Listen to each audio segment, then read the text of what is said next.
ശ്രീ സായിരാം. അമേരിക്കയിൽ ജോലിയുള്ള ഒരു ഭാരതീയ യുവാവ്, ഭഗവാൻ ബാബയുടെ ഭക്തൻ. 15 വർഷമായി അദ്ദേഹം അമേരിക്കയിലാണ് താമസം.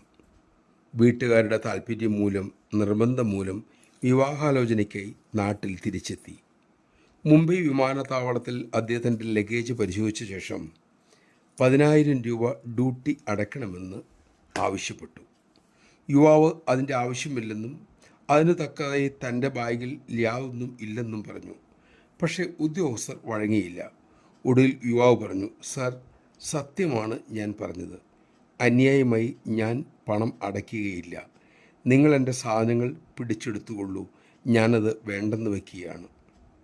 അപ്പോൾ അവിടെ ഒരു കസ്റ്റംസ് ഓഫീസർ വന്നിട്ട് മെല്ലെ ചോദിച്ചു, താങ്കൾ സായിബാബയുടെ ഭക്തനാണല്ലേ? യുവാവ് പറഞ്ഞു, അതെ. അതുകൊണ്ട് തന്നെ അനാവശ്യമായി പണം കൊടുക്കാനും എനിക്ക് ബുദ്ധിമുട്ടാണ്. ആ ഓഫീസർ ബാഗ് പരിശോധിച്ച ശേഷം യുവാവിൻ്റെ സത്യസന്ധത മനസ്സിലാക്കി ലഗേജുകൾ വിട്ടു നൽകി.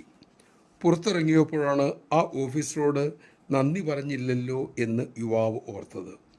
യുവാവ് മറ്റു ഉദ്യോഗസ്ഥന്മാരോട് ആ ഓഫീസിനെക്കുറിച്ച് തിരക്കി കാണാനായി താല്പര്യം പ്രകടിപ്പിച്ചു.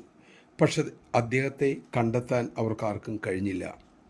ഏറെ താമസിയാതെ യുവാവിന് മനസ്സിലായി, ഭഗവാന്റെ ഇടപെടലായിരുന്നു അത്.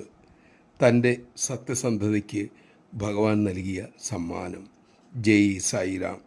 ധാർമ്മികമായി മുന്നോട്ടു പോകുന്നവനെ ആ ധർമ്മം തന്നെ രക്ഷിക്കും എന്നാണല്ലോ ഋഷിമതം.